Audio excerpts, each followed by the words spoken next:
अस्सलाम वालेकुम। थर्मोग्राविमेट्री को डिस्कस कर रहे थे। थर्मोग्राविमेट्री में इंस्ट्रूमेंटेशन को स्टार्ट किया हुआ है। आज जो चीज़ हमने इंस्ट्रूमेंटेशन में डिस्कस करनी वो है सैंपल होल्डिंग। ये वाली चीज़ को डिस्कस करेंगे।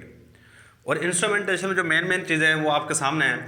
हमारे पास जो मेन चीज़ें हैं, सबसे पहले हमारे पास एक बैलेंस होता है, सैंपल होल्डिंग डिवाइस होती है, इसके इर्द गिर्द फर्नेंस भी होती है।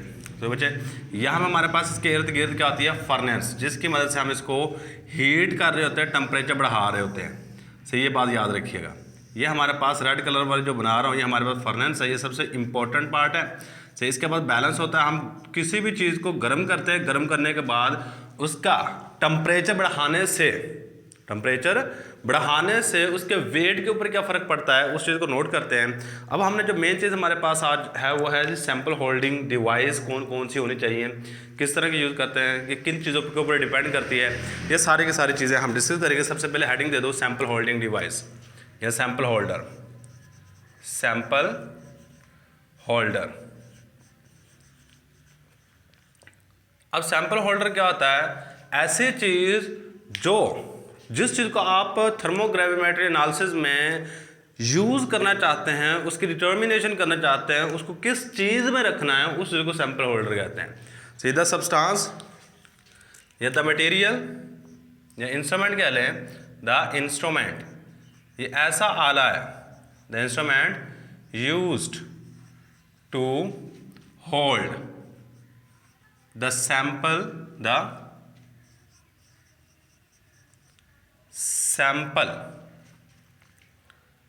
in gravimetry is called sample holding device। इस चीज़ को हम नाम दे रहे होते हैं सैंपल होल्डिंग डिवाइस। अब सेकंड नंबर पे जो चीज़ आ सकती है वो हमारे पास ये किन किन चीज़ों की बनी हो सकती है। सही, मटेरियल कि आपका सैंपल होल्डिंग डिवाइस किन किन चीज़ों की बनी हो सकती है। चंद एक मटेरियल का नाम याद रख लीजिएगा। पहले नंबर पर ये बनी हो सकती है ग्लास की। द सैंपल होल्डिंग डिवाइस या सैंपल होल्डर में be formed of sample holder are formed by, ये किन किन चीज़ों के मिलने से बने हो सकते हैं। सबसे पहली चीज़ हमारे पास आ जाती है ग्लास, ये नाम याद रखते जाइएगा। एल्यूमिना अमूमन रेत को कहते हैं। सही है। इसके बाद हमारे पास नेक्स्ट इज स्टेनलेस स्टील। ये जो आपकी घड़ियाँ होती है ना, वो घड़ियों के बाहर वाली कवरिंग होती है, जो पट्टा जिसको कहते हैं, जो स्टील की घड़ी होती है लोहे की। सही, उसको हम स्टेनलेस स्टील, उस मटेरियल से भी ये वाले सैंपल होल्डिंग डिवाइस बनी हो सकती हैं। सही है, ये हमारे पास आ गया। अब इसके बाद प्लाटीनियम की बनी भी हो सकती हैं। प्लाटीनियम ये थोड़ी सी महंगी मेटल है। सही है। इसके बाद हमारे पास लास्ट वाली चीज़ ग्रेफाइट वगैरह की भी बनी हो सकती है। सही है। हमारे पास चंद एक एग्जांपल्स आ गई हैं जिन मटेरियल्स की आपके सैंपल होल्डर बना हो सकता है। किन चीज़ों के, ये हमारे पास ग्लास का बना हो सकता है, एल्यूमिना का, स्टेनलेस स्टील का, प्लाटीनियम का एंड ग्रेफाइट का, इन चीज़ों का बना हो सकता है। अब इसके बाद हमारे पास जो सैंपल होल्डर है, किन किन चीज़ों पर डिपेंडेंस देख लो। इसकी डिपेंडेंस कि आपने किस तरह का सैंपल होल्डर इस्तेमाल करना है ग्रेविमेट्री में, किन किन चीज़ों के ऊपर डिपेंड कर रहा है। सही है। दो तीन चीज़ें देख लीजिए, यानी कि आपने कितनी मिकदार में सैंपल लेना, पहले नंबर पे तो इस पर डिपेंड करेगा। सही, आपने कितना टेम्परेचर प्रोवाइड करना, इस चीज़ के ऊपर बाज़ दफ़ा डिपेंड कर रहा होता है। सही, वो चीज़ें देख लेते हैं। सबसे पहली बात आपके वेट ऑफ सब्सटेंस के ऊपर, it depend upon the sample holder या the choice of sample holder, the choice of sample holder is depend on किन चीज़ों पे डिपेंड करेगी। सबसे पहला नंबर है हमारे पास नेचर ऑफ मटेरियल के ऊपर डिपेंड करेगी, या नेचर ऑफ सैंपल की नेचर के ऊपर डिपेंड करेगी। किस तरह का आप सैंपल यूज कर रहे हैं, वोलेटाइल है, नॉन वोलेटाइल है, हाई मेल्टिंग पॉइंट है, लो मेल्टिंग पॉइंट है, किस तरह का आपके पास सैंपल है। सही, इसके बाद हमारे पास सेकंड नंबर पे जो चीज़ आ जाती है वो हमारे पास है मास ऑफ सब्सटेंस या मास ऑफ सैंपल कि आपके पास सैंपल लिया कम मिकदार में या ज़्यादा मिकदार में। टेम्परेचर रेंज के ऊपर, टेम्परेचर रेंज इस चीज़ के ऊपर भी डिपेंड कर सकता है। ये चंद एक चीज़ें, इनको याद रखिएगा। सबसे पहली बात कि आपके पास सैंपल होल्डर है क्या चीज़, किन किन चीज़ों का बना हो सकता है, या सेकंड नंबर पे आपने किस तरह का सैंपल होल्डर यूज़ करना है, ये तीसरी चीज़ है। यानी किन चीज़ों के ऊपर डिपेंड कर रहा है सैंपल होल्डर की चॉइस, आपके पास सैंपल कौन सा है, आपने कितना मैच सैंपल का लिया है, और थर्ड नंबर पे हमारे पास आ जाता है टेम्परेचर रेंज, कि आपने कितना टेम्परेचर प्रोवाइड किया है। तो ये तीन चीज़ें मोस्ट इंपॉर्टेंट है, इनको लाजमी याद रखिएगा। इसके बाद हमारे पास कौन कौन से यहाँ पे यूज़ किए जा सकते हैं types of sample holder, types of, ये एग्जाम्पल क्या लीजिए, एग्जाम्पल ऑफ सैंपल होल्डर, बारी बारी सबको डिस्कस करेंगे। सबसे पहले हमारे पास जो है ये है शैलो पैन्स। शैलो वर्ड होता है खाली, शैलो पैन्स। पहले इसकी स्ट्रक्चर देख लो, शैलो पैन्स होते हैं किस तरह के। शैलो पैन्स हमारे पास कुछ इस तरह के होंगे, इस तरह का, जिस तरह घरों के अंदर वो खाना पकाने के लिए पैन्स इस्तेमाल किया जाता है ना, ये तकरीबन इस तरह खुले साइज़ के होते हैं, और इस तरह का हमारे पास होगा शैलो पैन्स। यानी कि लार्ज सरफेस एरिया होगा। अगर आप चाहते हैं ना कि यहाँ पे जो भी चीज़ आप गर्म करो उसको लार्ज सरफेस एरिया प्रोवाइड किया जाए, उसके अंदर वेपोरेशन जो वोलेटाइल सब्सटेंस है जल्दी से उड़ जाएं, तो आप शैलो पैन्स का इस्तेमाल करते हो। इसका इस्तेमाल कब करते हैं हम, provide large surface area. It is used to provide, ये देने के लिए इस्तेमाल किया जाता है। कौन सी चीज़ प्रोवाइड करने के लिए, large surface area, large surface area, सही है। इसके बाद सेकंड नंबर पे it is used for those sample which are volatile, ये उन सैंपल के लिए इस्तेमाल किया जाता है अमूमन जो कि वोलाटाइल होते हैं, जो आसानी से वेपर के अंदर चेंज हो जाता है। देखिए यहाँ पे लार्ज सरफेस एरिया देंगे, वो आसानी के साथ वेपर के अंदर चेंज हो जाएंगे। हमें कम टेम्परेचर देना पड़ेगा, वहाँ पे कम टेम्परेचर प्रोवाइड करना पड़ेगा। ये था ये हमारे पास पहली तरह का सैंपल होल्डर, जिसका नाम है जो शैलो पैन्स। इसके बाद सेकंड नंबर पे डीप क्रूसिबल। सेकंड हेडिंग दो, डीप क्रूसिबल।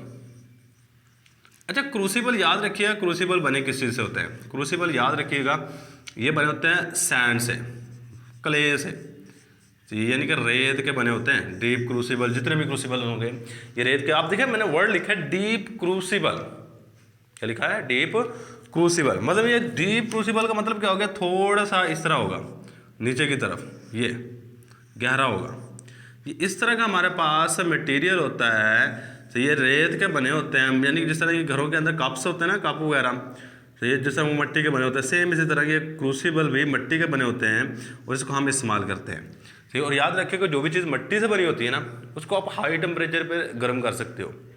लेकिन हम मेटल को अगर हाई टेम्परेचर पे गर्म करते हैं ना, तो मेटल बाज़ दफ़ा पिघलना शुरू हो जाती है। ये वो चीज़ है जो कि पिघलती नहीं है, सही है, इसलिए हम क्रूसिबल का इस्तेमाल करते हैं। उसके अलावा इसका एक और भी फंक्शन है कि आपके पास अगर आप डीप क्रूसिबल यूज़ करते हैं ना, तो आपकी जो भी सब्सटेंस होगी, जो आप सैंपल लेंगे, वो यहाँ पे होगा। वो कहाँ पे होगा, बिल्कुल पेंदे में। अब यहाँ पे इसका एक्सटर्नल एटमॉस्फेयर के साथ लीस्ट कॉन्टैक्ट हो जाता है as compare to shallow pans. Shallow pan में आपका एक्सटर्नल एटमॉस्फेयर काफ़ी ज़्यादा इफेक्ट कर रहा होता है, लेकिन यहाँ पे डीप क्रूसिबल के अंदर एक्सटर्नल जो एटमॉस्फेयर है वो लीस्ट कम इफेक्ट कर रहा होता है। इसलिए हम शैलो ये डीप क्रूसिबल का इस्तेमाल कर रहे होते हैं। सबसे पहली बात, ये किस चीज़ से बना होता है, made up of sand.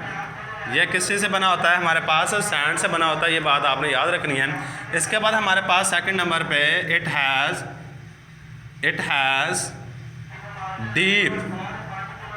Deep, इसमें क्या होता है, गहरा, डीप सैंपल होल्डर। ये क्या होता है, जिसके अंदर आप जो सैंपल इस्तेमाल करोगे वो बिल्कुल नीचे जाएगा, सही है, इसलिए हम इसको इस्तेमाल कर रहे होते हैं। इसके बाद इसमें एक्सटर्नल इन्वायरमेंट, जो सबसे इंपॉर्टेंट बात है, वो हमारे पास लीस्ट इफेक्टेड कर रहा होता है, बहुत कम इफेक्ट कर रहा होता है। एक्सटर्नल इन्वायरमेंट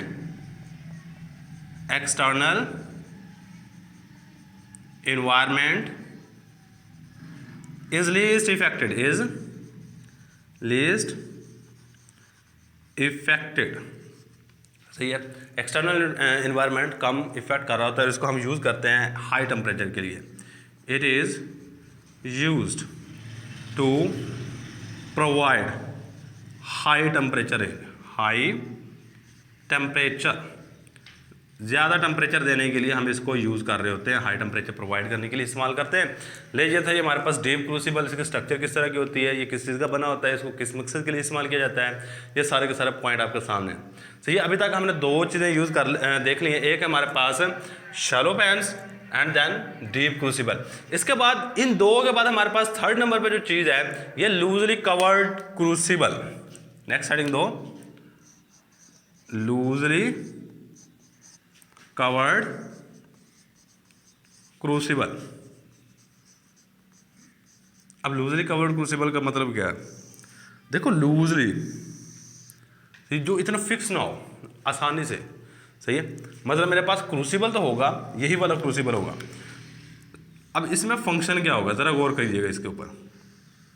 क्रूसिबल तो मेरे पास यही वाला है, सही है, लेकिन इसके ऊपर मैंने छोटी सी कवरिंग रख दी है। इसके ऊपर मैंने क्या किया, छोटी सी यहाँ पे कवरिंग इसको ऊपर से ढांप दिया है, इसे हम इसको कहते हैं डीप क्रूसिबल है, लेकिन है क्रूसिबल ये, लेकिन हमने इसके ऊपर क्या किया है, इसको ऊपर से ढांप दिया है। ये कब करते हैं, जब आप ये चाहते हैं कि इसके अंदर से जो भी गैसेज वगैरह, अगर आप यहाँ पे कोई भी सैंपल लेते हो तो यहाँ से अगर हीट करने पर, गर्म करने पर यहाँ से जो गैसेज निकलती हैं वही एक्सटर्नल इन्वायरमेंट आप प्रोवाइड करना चाहते हैं, then we use deep crucible which is loosely covered, जो कि ऊपर से तकरीबन थोड़ा बहुत ढका हो, सही है, ताकि इसके अंदर से जो गैसेस निकले हैं वही इसका एक्सटर्नल इन्वायरमेंट हो, वही क्या हो हमारे पास इसका एक्सटर्नल इन्वायरमेंट हो, वहाँ पे हम ये वाली चीज़ यूज़ कर रहे होते हैं। इस चीज़ का इस्तेमाल क्या है हमारे पास, लूजली कवर्ड क्रूसिबल। पहले नंबर पर तो ये पोर्सिलिन का बना होगा, मेड अप ऑफ पोर्सिलिन, सही है। बाकी सारी की सारी चीज़ें आप यही लिख सकते हो, लेकिन इसका जो सबसे मेन काम है, it is use to provide, ये देने के लिए इस्तेमाल किया जाता है self external environment,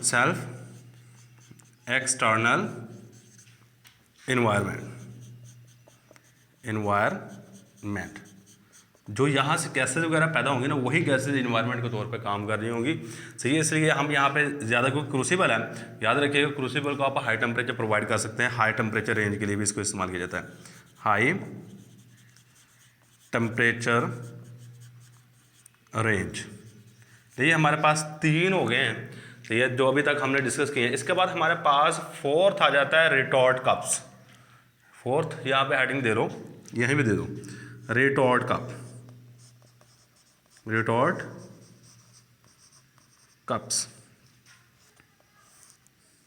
retort cups क्या होते हैं, इसको हम यूज़ करते हैं टू प्रिवेंट फ्रॉम एवेपोरेशन, कि अगर आप वेपोरेशन को डिक्रीज करना चाहते हैं, आप चाहते हैं जो वेपर बन रहे हैं वो इतनी जल्दी से बाहर ना निकले, तो आप रिटॉर्ट कहते हैं जिसकी शक्ल बिगड़ी हुई शक्ल,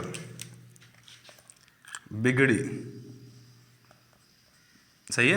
रिटॉर्ट कप्स ऐसे कप्स होंगे, मतलब मेरे पास ये एक फ्लास्क है, इस तरह की, यूजुअली इस तरह की होगी हमारे पास फ्लास्क, सही है, यूजुअली इस तरह की, लेकिन अगर मैं इसको रिटॉर्ट करूँगा ये कुछ इस तरह की बना देंगे हम, ये चेक करना इसको, ये हमारे पास क्या कहलाएगा, रिटॉर्ट कप।